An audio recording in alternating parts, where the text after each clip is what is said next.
여러분, 만약에 우리 인생을 완전히 다른 차원으로 점프시킬 수 있는 버튼이 딱 하나 있다면 누르시겠어요? 사실 그 버튼 생각보다 훨씬 가까운 곳에 있을지도 모릅니다.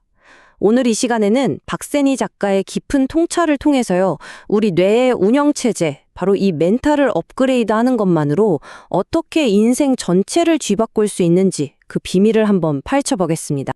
가난은 정신병이다. 와, 이 말 진짜 강렬하죠? 처음 들으면 이게 무슨 소리야? 하고 오해하기 쉬운데요. 이건 절대로 누군가를 비난하려는 게 아니에요. 이건요, 일종의 진단 같은 겁니다.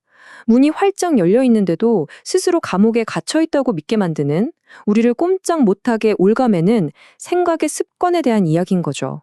혹시 우리도 어제랑 똑같이 살면서 그냥 막연하게 더 나은 내일을 기대하고 있진 않나요?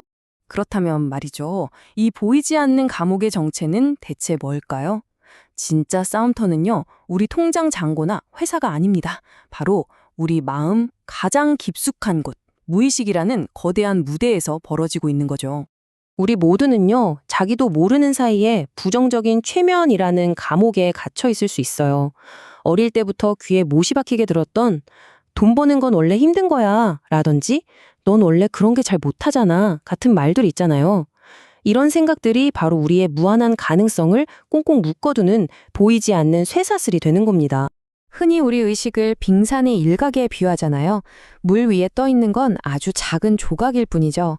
하지만 진짜 우리 삶의 방향을 결정하는 어마어마한 힘은요, 바로 그 수면 아래 잠겨 있는 거대한 무의식입니다.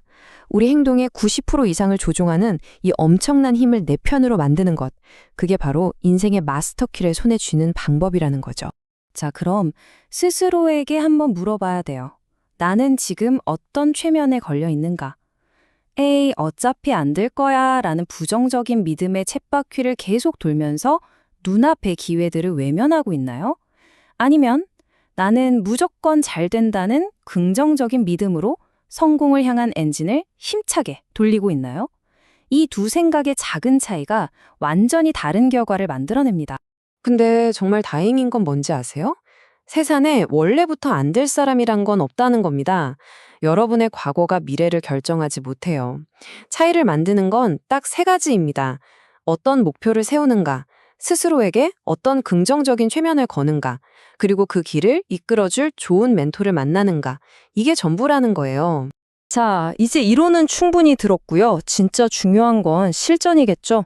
그 보이지 않는 감옥문을 부수고 나올 시간입니다. 지금부터 성공을 위해 우리 뇌를 완전히 새롭게 프로그래밍하는 구체적인 방법들을 하나씩 알아보겠습니다. 첫 번째 원칙은 놀라울 정도로 간단합니다. 바로 원하는 것에만 집중하라는 거예요. 우리는 무심코 원하지 않는 걸 생각할 때가 많아요. 담배를 끊어야지 하는 순간 우리 뇌는 담배를 떠올리거든요. 매출 떨어지면 안 되는데 하고 걱정하는 순간 매출 하락에 에너지를 쏟게 되는 거죠. 자, 이제 초점을 완전히 바꾸는 겁니다. 건강한 폐가 주는 상쾌함, 매출 상승이 주는 짜릿함을 아주 생생하게 상상하는 거죠. 여러분도 혹시 이런 생각 해본 적 없으세요? 돈이 너무 많으면 불행해질지도 몰라 라든지 부자들은 다들 이기적일 거야 같은 생각들 말이죠. 저자는 이런 것들이 행동하지 않으려는 가난한 멘탈이 만들어낸 그럴듯한 변명이라고 딱 꼬집습니다. 반면에 부유한 멘탈은 완전히 다르게 생각하죠.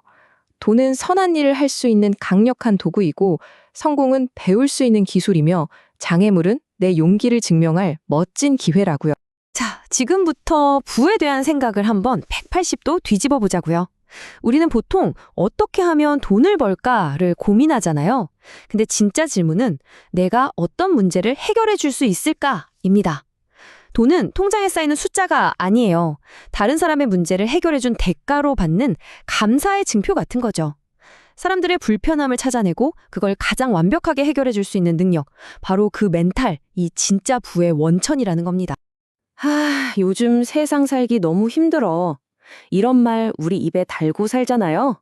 하지만 저자는 단호하게 말합니다. 지금이 인류 역사상 가장 성공하기 쉬운 시대라고요. 한번 생각해 보세요. 불과 몇백 년 전만 해도 왕족이 아니면 기회조차 없었습니다. 하지만 지금은 어때요? 우리 손안의 스마트폰 하나로 전 세계의 모든 지식에 접속하고 최고의 전문가들에게 직접 배울 수 있습니다. 우리는 역사상 그 어느 때보다 엄청난 기회의 바다 위를 항해하고 있는 셈이죠. 자, 이제 어쩌면 오늘 내용 중에 가장 혁명적인 아이디어로 넘어가 볼게요. 만약 여러분의 그 성격이라는 게 평생 짊어지고 가야 할 짐이 아니라 필요에 따라서 얼마든지 바꿔 낄 수 있는 가면 같은 거라면 어떨 것 같으세요? 성격을 뜻하는 영어 단어 personality 어원이 뭔지 아세요? 바로 고대 연극에서 배우들이 쓰던 가면, 페르소나입니다. 이게 뭘 의미하냐면요. 성격은 타고난 운명이 아니라는 거예요. 아, 저는 내성적이라서 사람들 앞에서 발표는 못해요. 라고 말하는 순간 우리는 스스로 성공으로 가는 문을 쾅! 닫아버리는 것과 똑같습니다. 위대한 심리학자 칼 융은 인간의 무의식을 보물창고에 비유했습니다. 이게 무슨 뜻이냐면요. 우리가 원하는 그 어떤 모습, 자신감 넘치는 리더든 유머러스한 사람이든 사실은 이미 우리 내면의 보물창고 안에 다 잠들어 있다는 뜻이에요. 새로운 성격을 막 발명할 필요가 없는 거죠. 그냥 창고문을 열고 필요한 보물을 꺼내 쓰기만 하면 되는 겁니다. 저자 자신도 사실은 극심한 내성인이었다고 해요. 하지만 스스로를 진리를 추구하는 사람으로 다시 정의하면서 운명을 바꿨다고 합니다. 핵심은 이거예요. 나는 원래 이래 라는 낡은 꼬리표를 과감하게 떼어버리고 여러분이 가장 중요하게 생각하는 가치에 따라 스스로를 새롭게 정의하는 겁니다. 나는 오늘부터 솔직하고 용기 있는 사람이다 라고 선언하는 순간 여러분의 무의식은 그 선언을 현실로 만들기 위해 움직이기 시작할 겁니다. 자, 지금까지 우리는 생각이라는 감옥에서부터 성격이라는 가면까지 우리의 내면의 세계를 쭉 한번 탐험해 봤습니다. 이제 이 모든 조각들을 하나로 모아서 여러분의 인생을 바꿀 마지막 설계도를 함께 완성해 보겠습니다. 결론은 아주 명쾌합니다. 멘탈을 바꾸면 인생이 바뀝니다. 부정적인 자기 대화를 멈추고 무의식을 당신의 든든한 아군으로 만드세요. 원하지 않는 것이 아니라 당신이 진정으로 원하는 것에 모든 초점을 맞추세요. 돈을 쫓지 말고 문제 해결을 통해 가치를 창조하세요. 그리고 꼭 기억하세요. 당신의 성격은 당신의 선택입니다. 바로 오늘 새로운 당신을 직접 정의하십시오. 결국 우리 인생의 유일한 건축가는 바로 자기 자신입니다. 이제 여러분의 손에는 새로운 설계도가 쥐어져 있습니다. 무엇을 지으시겠습니까? 초라한 우두막에 만족하실 건가요? 아니면 세상을 놀라게 할 위대한 성전을 지으실 건가요? 선택은 오직 당신의 몫입니다.